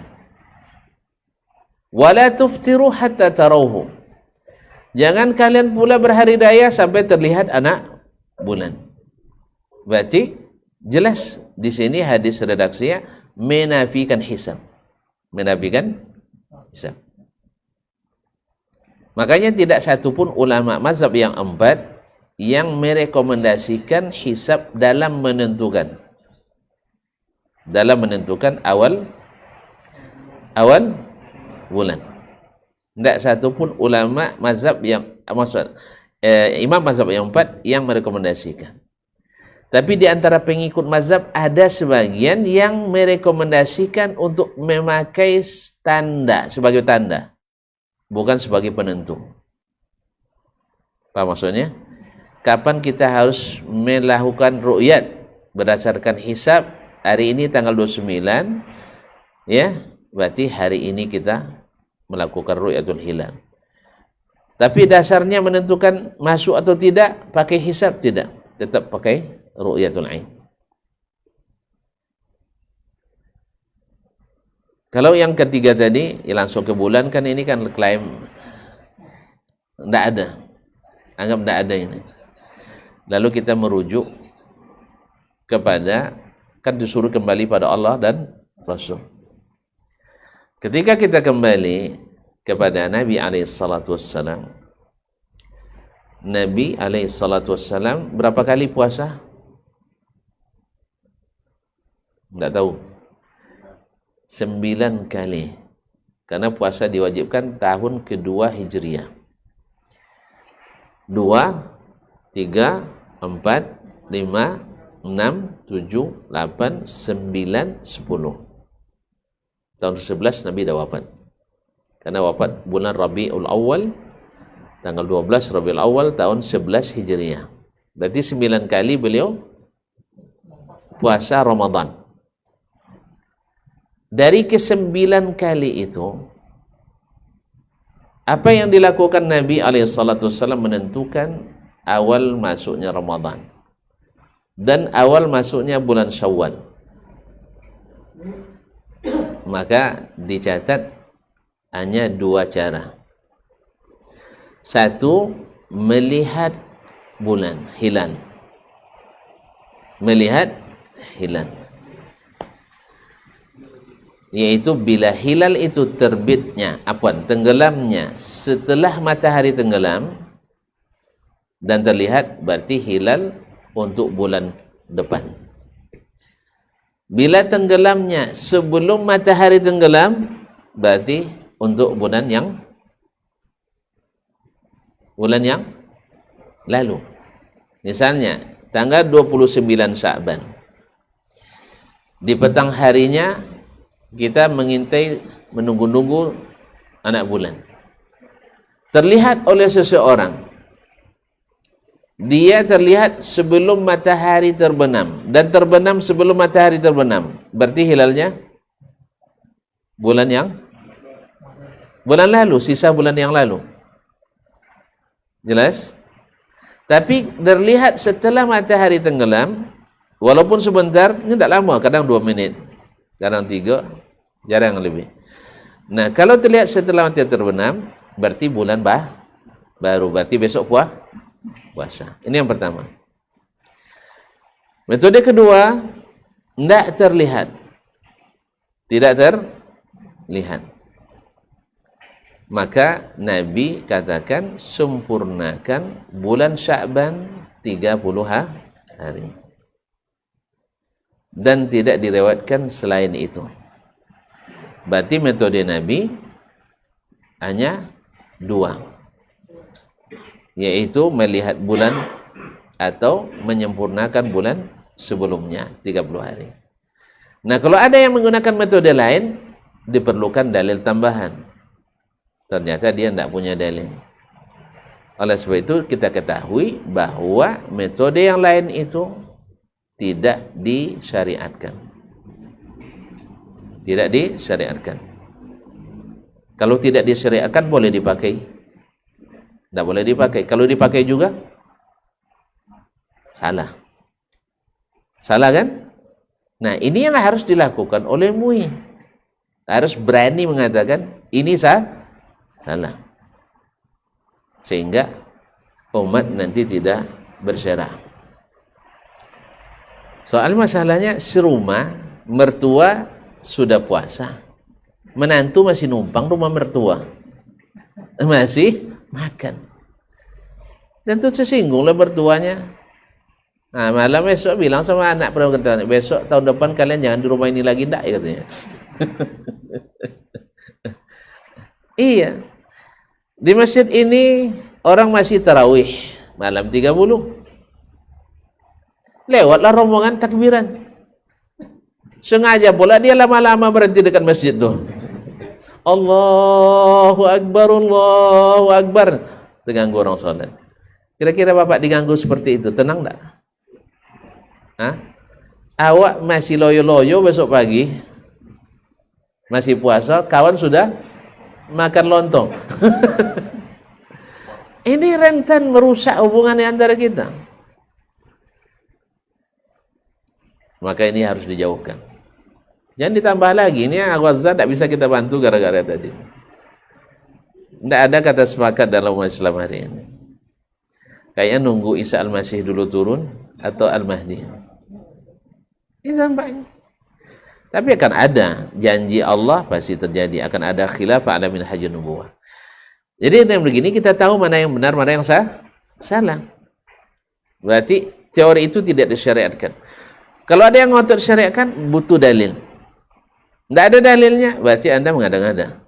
Mengada-ngada agama tidak dibolehkan. Baik. Tapi akurat, hasil hisab itu akurat. Syekh, saya bilang, kalau akurat, kenapa beda standar Muhammadiyah dengan NU?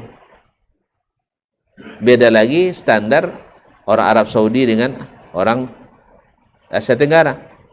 Beda lagi standar Maroko dengan orang Turki. Itu di mana akuratnya? Sesuatu yang mereka perselisihkan, masa itu yang akan menyatukan. Tapi kalau masalah hilal, tidak ada khilaf di antara para ulama. Melihat hilal, tak ada khilafnya. Oleh itu, maka ketahui bahwa yang benar adalah metode yang datang dari Nabi SAW. Kemudian ada yang beralasan, Pak, mohon maaf ini, kami mengumpul waktu itu ustaz-ustaz aja kan. Dulu ustaz di zaman Nabi itu tidak ada yang pandai hisab katanya. Kalau sekarang kan ramai yang pandai hisab. Ya langsung saya todong. Ustaz pandai hisab? Enggak, ustaz Enggak, dari 20 orang lebih, tidak ada satu yang pandai hisab. Mungkin saya yang paling pandai di antara yang tidak pandai itu. Karena saya pernah belajar dasar-dasarnya. Tidak bisa saya menghitung tanggal itu dulu. Udah bikin kalender lah pandai sudah. Dulu, sekarang jangan dicoba lagi lah. Lama tak pakai 25, 30 tahun tidak saya pakai lagi. Jadi, kalau alasannya zaman Nabi, kan Nabi nafikan tak pandai hisab ya. Tidak pandai hisab. Lalu sekarang banyak pandai hisab. Sama. Sebagian besar juga tidak pandai hisab. Sah? Kemudian di zaman Nabi dikatakan tidak pandai hisab itu bukan tidak ada yang ahlinya, cuman sebagian besar masyarakat tidak pandai. Sama dengan baca tulis. Jangan tonton bayangkan di zaman Nabi tidak ada yang pandai baca tulis. 52 sahabat tukang tulis wahyu. Ada tukang tulis wahyu tapi tidak ramai. Ada ahli hisab tapi tidak ramai. Maka ketika Nabi menganggap membaca dan menulis bagian dari syariat, disuruhnya sahabat belajar baca tulis. Tapi ketika hisab tidak dianggap bagian dari syariat, Nabi tak pernah nyuruh belajar hisab. Artinya tanpa ilmu hisab, agama ini tetap eksis dan sempurna. Jelas? Tapi kalau tanpa tulis baca mungkin kurang. Ya, makanya disuruh oleh Nabi umatnya baca tulis, tapi tak disuruh belajar ilmu hisab. Oleh sebab itu kita paham bahwa metode hisab adalah metode yang tidak disyariatkan. Berarti yang benar dalam ini adalah yang melakukan metode ru'yatul hilal. Ditambah lagi, andainya ada khilaf, ini Pak, andai ini Pak, boleh hisab. Ada suatu sunnah yang terlanggar lagi, yaitu yang punya hak mengumumkan kapan puasa, kapan hari raya adalah hak prerogatif penguasa atau yang disuruh mewakilinya. Dalam hal ini kita di Indonesia, Bapak Presiden, karena dia Muslim sah, kecuali antum tidak akui dia sebagai Muslim, atau yang diberikan wewenang olehnya itu Menteri Agama. Kalau antum tidak mau taat kepadanya, kena lagi sunnah lain, yaitu tidak taat pada waliul amri. Oh enggak, saya tidak akui dia sebagai waliul amri, kena lagi sunnah lain. Ya, apa sunnahnya? Antum tidak ada baiat, tidak punya baiat, mati jahiliyah. Maka berbahaya kaum muslimin muslimat. Antum tak akui dia sebagai waliul amri, ada masalah. Kalau akui sebagai waliul amri lalu tak taati, bermasalah. Nah, kalau dalam masalah ini Nabi sudah tunjukkan, antum tak taati, durhaka pada Nabi alaihissalatu wassalam. Makanya tentu saya berdoa kepada Allah SWT, mudah-mudahan yang petinggi-petinggi ini Pak, ini kan petinggi ini yang bikin kita jatuh. Yang perendah tak ada yang buat jatuh lah. Yang sering bikin jatuh yang petinggi-petinggi ini, jangan tinggi terlalu tinggi gitu terbangnya, sehingga kita di bawah tidak kacau. Biarkanlah kita kembali kepada apa yang dulu dilakukan oleh para nabi dan para sahabatnya, karena terbukti mereka tak satu pun menyimpang dari Al-Quran dan Sunnah, walaupun pendapat tidak sama. Kita kadang sama pendapatnya tapi menyimpang dari Quran dan Sunnah, punya aliran ini dan itu. Wallahu musta'an. Saya kira cukup jawaban saya Pak ya. Jelas ya? Alhamdulillah. Yang selanjutnya pada rekan-rekan kita masih ada waktu pertanyaan. Kita masih ada. Oh ya, silakan Bang Franky. Pak Franky, silakan Pak Franky ya. Baik, terima kasih Pak Ismet. Assalamualaikum warahmatullahi wabarakatuh. Waalaikumsalam warahmatullahi wabarakatuh. Saya Franky dari Duri 2. Masya Allah. Ahlan. Saya pertanyakan masalah sumbangan Ustaz. Sebagai umat muslim kita pasti ingin menyumbang ya untuk meringankan beban rakyat Palestina. Nah. Namun ada beberapa berita yang saya dengar kalau sumbangan dana yang kita kirimkan itu bukan masuk ke untuk membantu rakyat Palestina, malah masuk ke dana untuk perang antara Hamas dan Israel. Nah, itu mohon penjelasannya atau pandangan Ustaz. Terima kasih. Dan kalau boleh ada satu lagi pertanyaan mengenai aliran sesat Ustaz. Tadi disinggung oleh Ustaz. Aliran sesat itu muncul apakah di zaman Nabi Muhammad masih hidup atau setelah zaman Nabi meninggal atau zaman sahabat? Terima kasih Ustaz. Assalamualaikum warahmatullahi wabarakatuh. Assalamualaikum. Terima kasih. Pertanyaan pertama, ya kita memang harus membantu. Dan alhamdulillah sudah banyak berlaku. Cuma kadang-kadang mungkin ada sebagian juga dulu, ini pengalaman saya ya. Suasana di Madinah, ada telepon dari kawan dari Jakarta. Apa ini Arab Saudi katanya? Tidak ada bantu-bantu. Kami jauh di Indonesia sudah bantu 2,4 miliar rupiah. Waktu itu saya sedang nonton pula di televisi penggalangan dana secara nasional masyarakat Saudi. Baru sekitar 8 jam sudah terkumpul lebih kurang 260 sekian juta. Berarti lebih banyak Indonesia ya. Cuman jutanya rial. Jutanya rial. Nah, dan Raja Abdullah waktu itu dia pribadi sudah nyumbang 1 miliar dolar.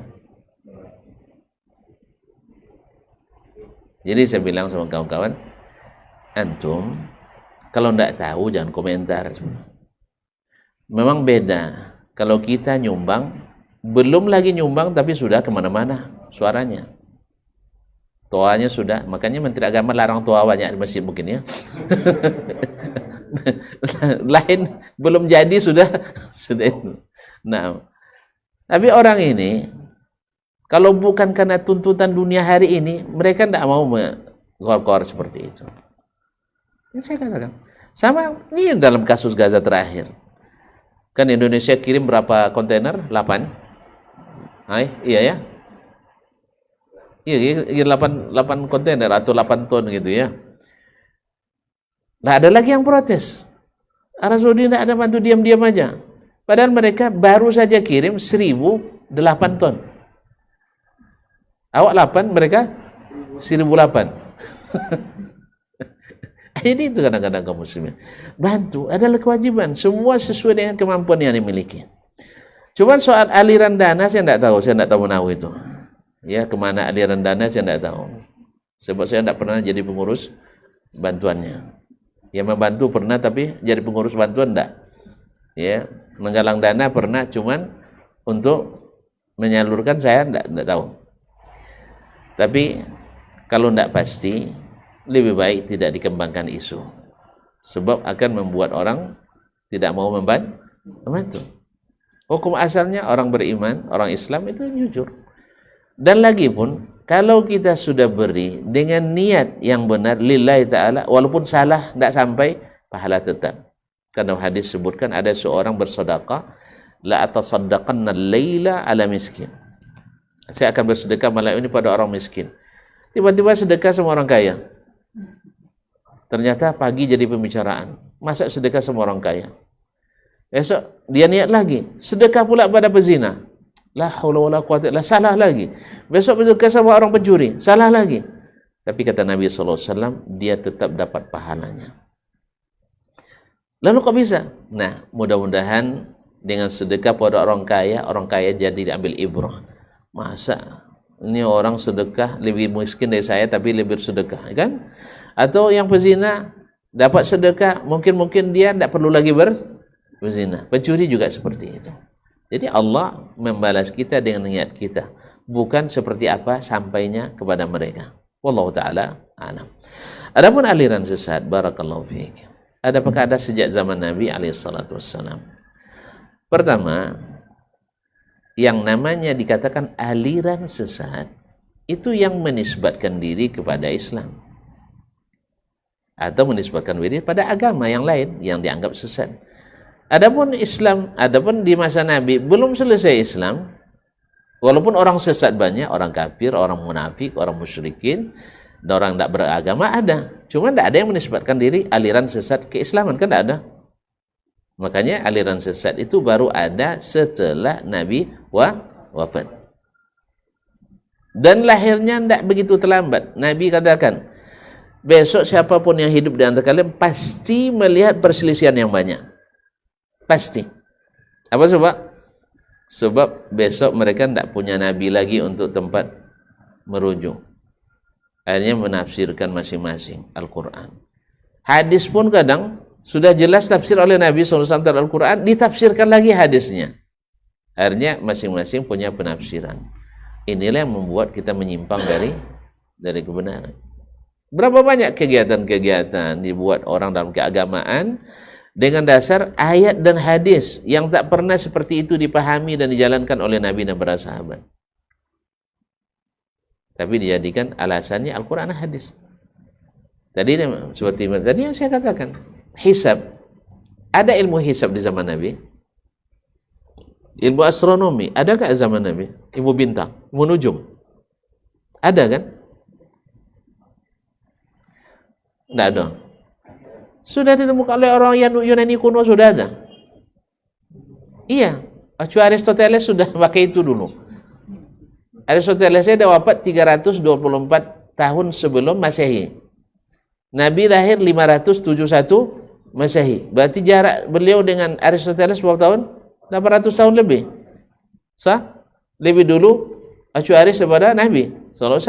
Dan ilmu itu sudah ada di zaman itu. Bukan tidak ada. Nabi tak suruh belajar. Karena itu bukan untuk digunakan. Makanya tadi saya lupa menyampaikan, ada ijma' dinukil, walaupun sebagian meragukan ijma' tersebut, tapi dinukil oleh para ulama thiqat.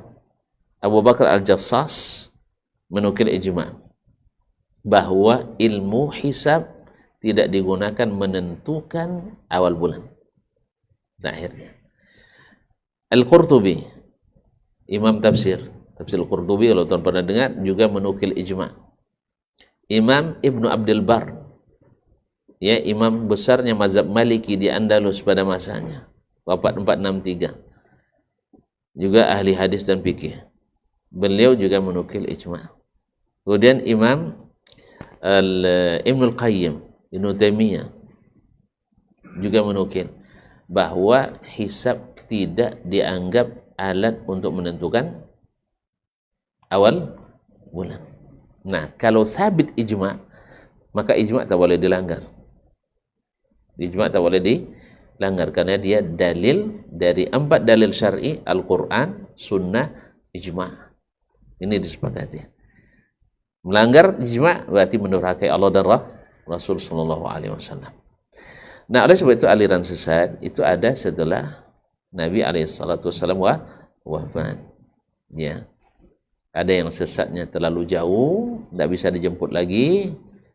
Ini masuk dari yang sampai keluar dari Islam, kesesatannya. Ada yang sesatnya dekat-dekat. Nah, makanya tuan-tuan kalau salah masuk kereta api atau salah masuk bus, berhenti di terminal terdekat. Jangan dilanjutkan, nanti biaya baliknya payah banyak. Ya. Saya ada tersesat. Jangan terlalu jauh. Jangan terlalu jauh. Kalau terlalu jauh nanti payah menjemput kembali. Akhirnya tidak pulang-pulang, nikah pula di situ. Anak pinak di situ tidak jadi balik-balik lagi ke asal sunnah kita. Wallahu taala alam. Nah, terima kasih. Mungkin Ustaz, waktu asar udah masuk, ini acaranya masih ada tulis kita masuk asar, udah masuk asar nih Ustaz. Jadi ya. Kita azannya di mana? Sholat di mana? Oh, nanti kita berjamaah di sini Ustaz. Masih di Taib. Ya. Jadi gimana Ustaz caranya? Dilanjutkan dulu atau kita selesaikan acara ini baru kita sholat atau gimana Ustaz? Kalau memang wajib diselesaikan. Oh gitu ya? Iya. Jadi kita selesaikan itu. Nanti tidak selesai pula laporannya, terbekali. Oke ya. Nah. Oke, terima kasih Ustaz. Jadi pada kesempatan ini mungkin pertanyaannya udah cukup. Cukup ya? Iya. Oke, baik Pak Ustaz, terima kasih atas jawaban dari Ustaz berkaitan dengan pertanyaan dari rekan-rekan. Berhubung waktu kita terbatas, kita masuk ke sesi kuis. Jadi di sini ada 4 kuis, barangkali untuk di kantor ini ada 2, mungkin kita coba menjawab, kemudian untuk yang di online ada 2. Kita silakan kepada Ustaz untuk memberikan pertanyaan kepada rekan-rekan. Atau saya yang ditanya, saya dapat kuisnya. Ya, boleh. Baik, barakallahu fikum. Tadi saya mulai dengan muqaddimah bahwasanya Nabi SAW jamin berpegang teguh dengan Al-Quran dan Sunnah tak akan tersesat. Saya sebutkan hadisnya tadi. Ada yang bisa hafal hadisnya? Minimal terjemahnya lah.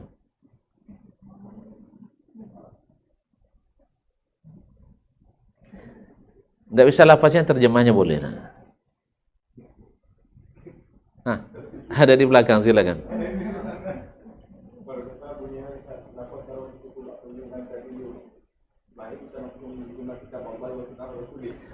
Masya Allah. Antum gemetaran kenapa? Antum gemetaran bacanya kenapa? Antum baca.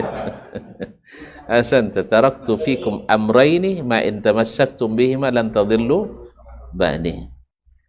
Dan itu dibuktikan oleh sahabat. Mereka barakallah. Betul. Jazakallah khair. Masya Allah. Pertanyaan kedua. Saya lagi ya? Wih. Pertanyaan kedua. Oke, ini bagian Zoom ya? Baik. Nabi alaihissalatu wassalam tadi menaklukkan kota Mekah dengan penuh kedamaian dan melepas semua orang yang bersalah sebelumnya. Tahun keberapa terjadinya peristiwa ini? Silakan yang di Zoom.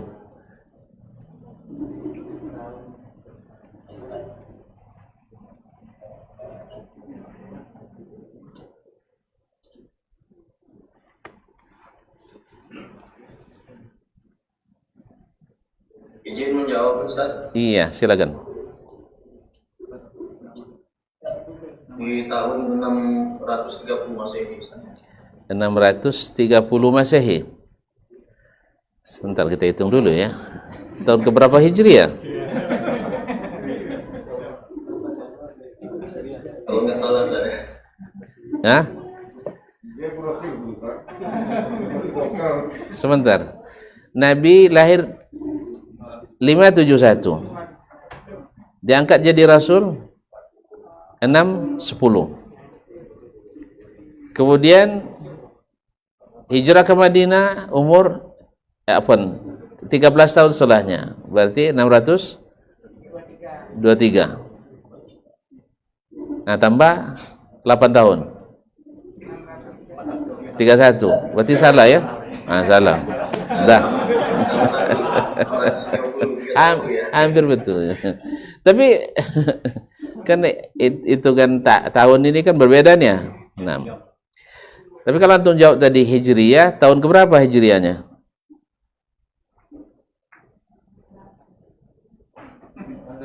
Nah, siapa Pak? Siapa tadi? Pak Hendri ya. Pak Hendri. Tahun Hijriyah tahun berapa? Ya.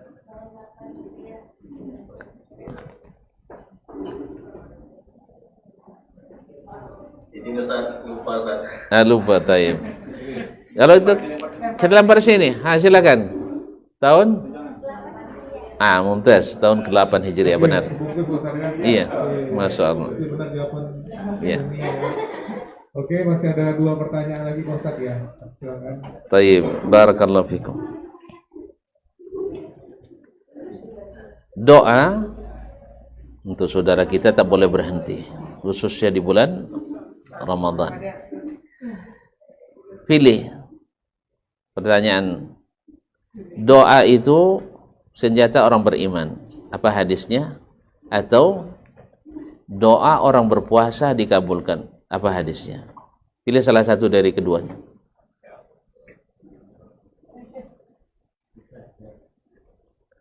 Yang di office silakan. Ilmunya dikeluarkan ya. Doa senjata orang beriman. Tadi sudah sebutkan hadisnya. Tapi tidak terjemah, tidak terima lagi karena sudah saya terjemahkan.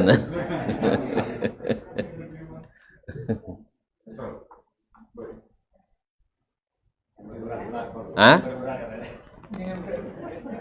Apa? Oh, berat ya, subhanallah. Kalau gitu, berapa umur Nabi ketika diangkat jadi Rasul? Hah? 40 tahun Ustaz. Berapa? 40. Mumtaz. Sahih. Nah. Siapa yang siapa? Yang tadi yang 40 tahun siapa yang jawab? Foto kasih ya? Kata guys, itu juga tadi.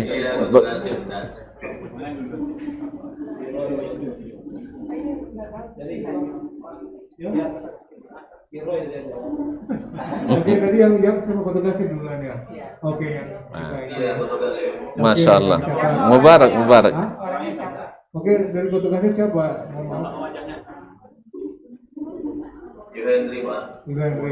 Masya Allah. Mubarak, mubarak. Selamat ya. Masya Allah. Terakhir lagi ya. Taib. Berapa lama atau berapa tahun Nabi puasa Ramadan? Oh, dijawab dulu.